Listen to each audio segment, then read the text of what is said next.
What's up, everyone? Welcome back to another PT Pro from the Optimal Body Podcast. I'm Dr. Dom. I'm DocJen.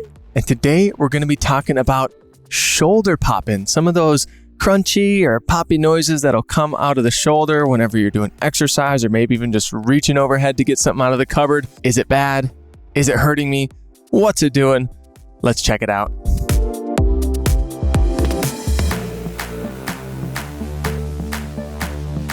All right, we're talking about those crackle, pops, noises that you might hear in the shoulder as you're doing some shoulder range of motion, or maybe you're lifting, or maybe you're moving your kid or getting something up top and you're noticing that you're hearing a lot of cracking. Yeah, even just lift your arms over your head right now. You hear anything? Or put your arm in a circle. You know those big, huge shoulder circles?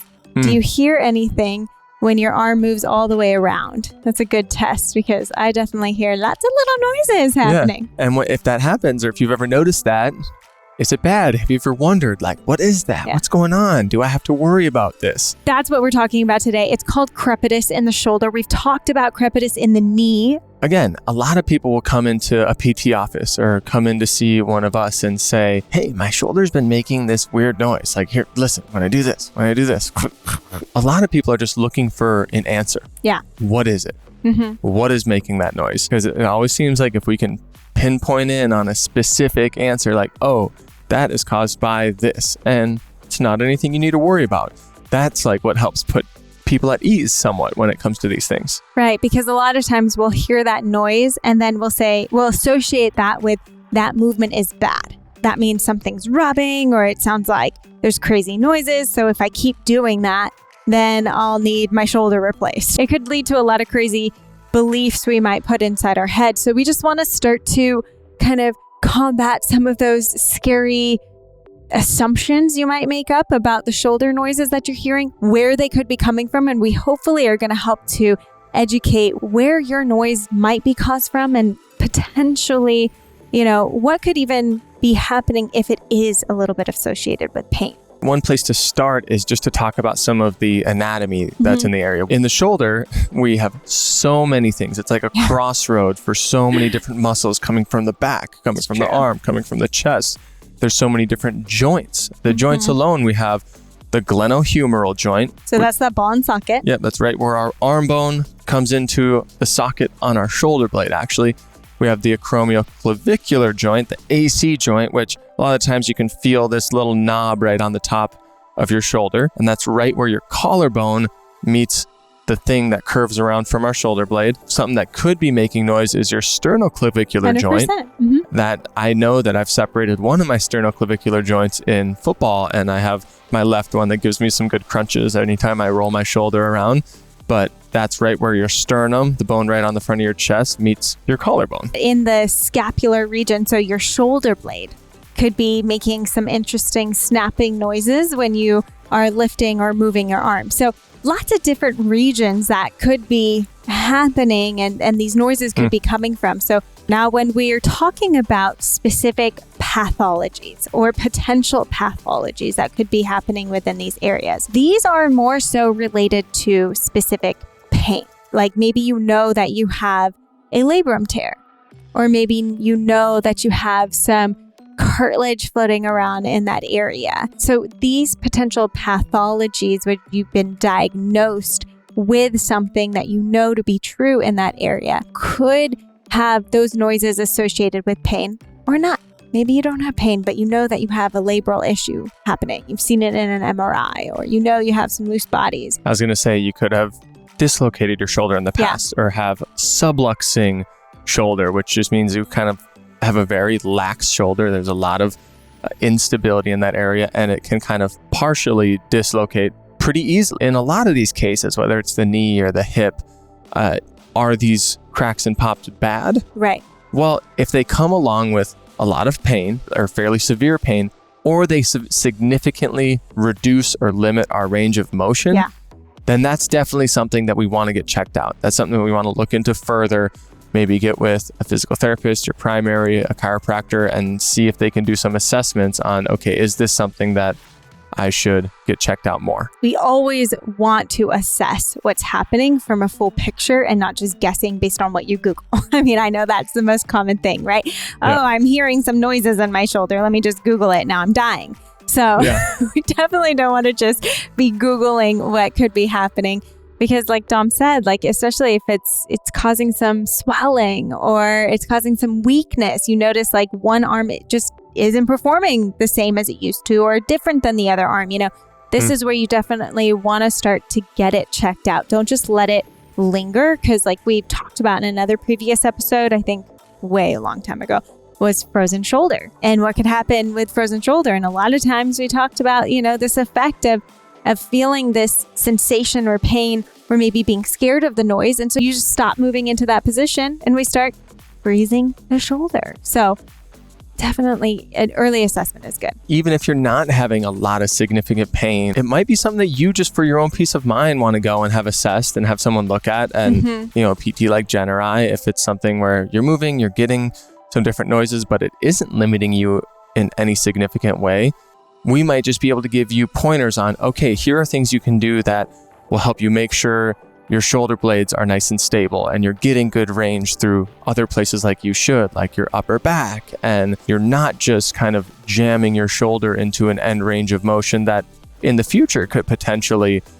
perpetuate some sort of injury or something like that. So it could always be valuable to get with somebody who is well skilled in movement patterns that might be able to just give you pointers. So now we could talk about like some of the diagnoses that could be associated with the noises, right? That happen in these various areas, which we already brought up, like loose bodies, which can happen in different areas. Also labral tears. So in the front of the arm, we have our biceps. The biceps itself attaches right up actually the into long head the long head up at the top of the shoulder near where the labrum is and where a lot of people have different labral issues. Yeah. When you dislocate, you can do a little bit of damage to those surfaces. Yeah. Which again, anytime we mess up one of the surfaces, it could cause certain noise when it clunks over that area. Again, might not be bad, might be a little concerning or feel a little apprehensive, but that's definitely something that could happen.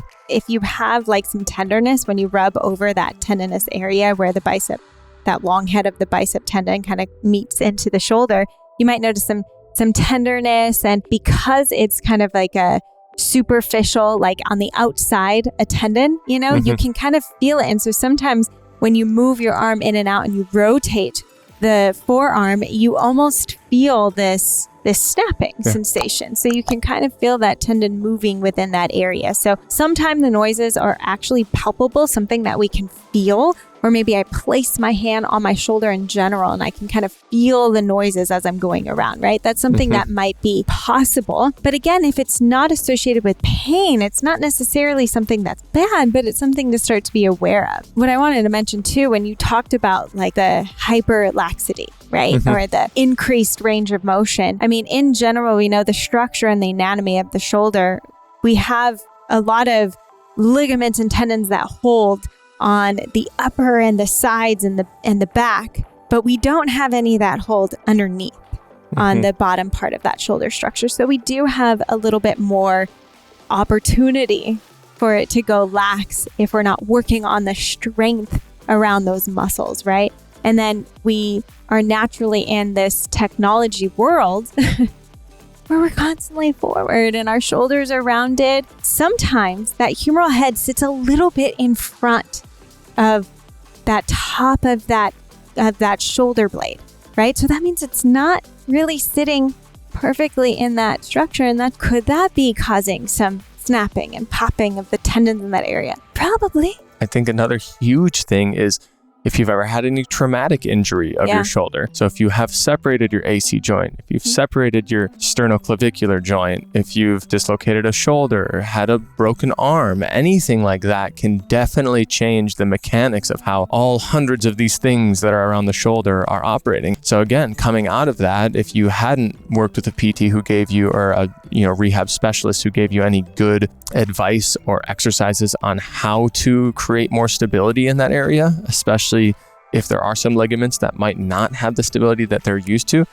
that could definitely be something that would be good to revisit. When we look at like the different noises that can happen around this area, the most common termed noise is going to be a physiological noise. This just means that there was no really specific diagnosis or trauma. Like you weren't in football and got hit all the time, right? Like there was no specific trauma that happened. However, you're still hearing the noises. And sometimes those could be like little cavitations that are happening, which is the same thing as like cracking my knuckle or something, right? And it's producing this exchange of gas, and suddenly you get this pop or the sensation of popping. So that could be, what's happening around the shoulder as well as I move. I mean, we've got a lot of fluids, we've got a lot of stuff happening within the shoulder that could be causing those different exchanges of gases as I move my arm in different ranges of motion.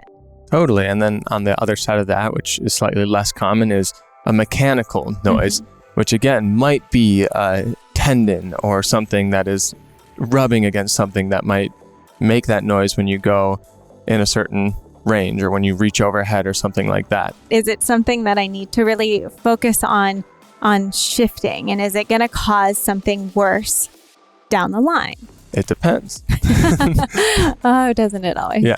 Worst answer, but it's like the classic PT answer. We can't say in your specific case, if you're listening and you're like, just tell me if I need to get my shoulder checked out. Right. If that's your question, go get your shoulder checked out. Yeah. Go to a PT. A lot of states, you don't even need a referral or a prescription from a doctor to just get an assessment and have them take a look at it and let you know, hey, the noise isn't super concerning. Maybe they have something else that they see. However, you could optimize your weightlifting, your CrossFit, your yoga practice, your goals that your you have. goals in fitness and in movement. Whatever it is, they can definitely help you tease out some things that you might be able to work on that could optimize the way you move and feel and not be as concerned about that noise when it comes up. Right. Because even if we're talking like in that lesser case, if it's a mechanical noise where you're getting like roughened surfaces, so maybe the cartilage, there isn't as much cartilage anymore, and you're hearing some of those noises from that crepitus just from roughened surfaces kind of rubbing together. We know that bone on bone itself isn't what's going to give you pain. It's the swelling, it's the irritation really that causes pain. So what can we do to support that? We get strong. We improve our range of motion within which we have the capacity to improve. Yeah, I mean, being strong in the places we haven't been paying attention to and getting mobile in the areas that we might be compensating for with the shoulder. And here's something that everybody can try right now is sit way hunched forward, like you're sitting at your computer or just sitting on your phone, and now try reaching your arms all the way above your head. You kind of hit a weird stopping point where it's like, hey, I can't now sit as tall as you can, head nice and tall, like there's a string pulling you through the roof, and now lift those arms up high. Right? That's like magic. That much easier. And so that's where, hey, when people say, oh, posture doesn't matter, blah, blah, blah, if I want to reach overhead and not just jam my arm into my shoulder and get like some sort of impingement pinching or something like that, then we do need to be aware of our posture. We need to be aware of what our upper back is doing. We're getting extension through that upper back. And then full flexion, full shoulder flexion is going to feel a lot easier. And that alone might even help you feel a change. A lot of people talk about, okay, if I'm going to sit up tall, what ends up happening is they're actually dumping from that pelvis and going into the low back, feeling like, oh, I'm sitting up tall. My shoulder blades are drawing back. But really, we're just kind of moving where that upper back meets that low back, and we start to create a hinge joint. So this is, again, why it's important to get a proper assessment. So whether it's from a physical therapist in person, we have a lot of assessments as well within the mobility method, within our app, within so many other things that we have to really help someone guide into, okay, where can I be restricted? How is my movement in my upper back specifically? And could that be impacting my shoulder? I mean, that's the basis of what I'm trying to get here. When we're talking about this upper back mobility, that thoracic extension, that goes with rotation, that goes with getting my rib cage to expand. So again, episode 11, the breath work. Great one. It's so key. Great one. So many good pointers in that one. Jen and I go over some great breath exercises one of which is just wrapping a TheraBand or any stretchy band you have around your low rib cage, sitting or laying on your back, and just trying to take deep breaths and push out into that band. That alone would probably increase your upper back, your thoracic spine extension and rotation just as much as doing any other mobility exercise. It's not that we're going to avoid rounded positions. We're going to sit hunched. We're going to be in front of a computer, in front of a phone. That's going to happen. So it's about adding more exercises that actually reverse that position, whether it's the wall pec stretch, whether it's just open book and getting that arm to extend. Like, what am I doing to actually stretch and open and relax this chest area so it's not so tense and tight all the time? Can I implement pec stretches throughout the day as I'm working at a computer or sitting on my phone? Like, how can I implement these activities to allow my body to move and feel something different? Will the noise lessen? Possibly, but maybe your body's habitually built it. However, you might feel an increased range of motion. You might notice no more pain associated with the noises. I mean, at the end of the day, if you're not having any pain with these noises that you're feeling, keep moving, keep exploring, keep strengthening. That's key. And if you are having pain, go see someone. And then, like we use in the Optimal Body and our other programs and everything, it's about improving your mobility in areas that you're not mobile, getting in some muscle activations in areas that you may not have been paying attention that actually get to wake up a little bit, which have been super, super incredibly massive for people. And it's just so cool to see that keeps happening. And then improving overall strength. Thanks for joining us on another episode about shoulder popping. Hopefully that was super helpful, informative. Let us know below, when do you experience popping? Have you heard it before? Have you gotten scared? Like, what is happening? Comment below. Make sure you subscribe because we have so many that we've already done, so many that are coming in the future. And if you want to keep learning about your body, feeling better, and feeling empowered, subscribe.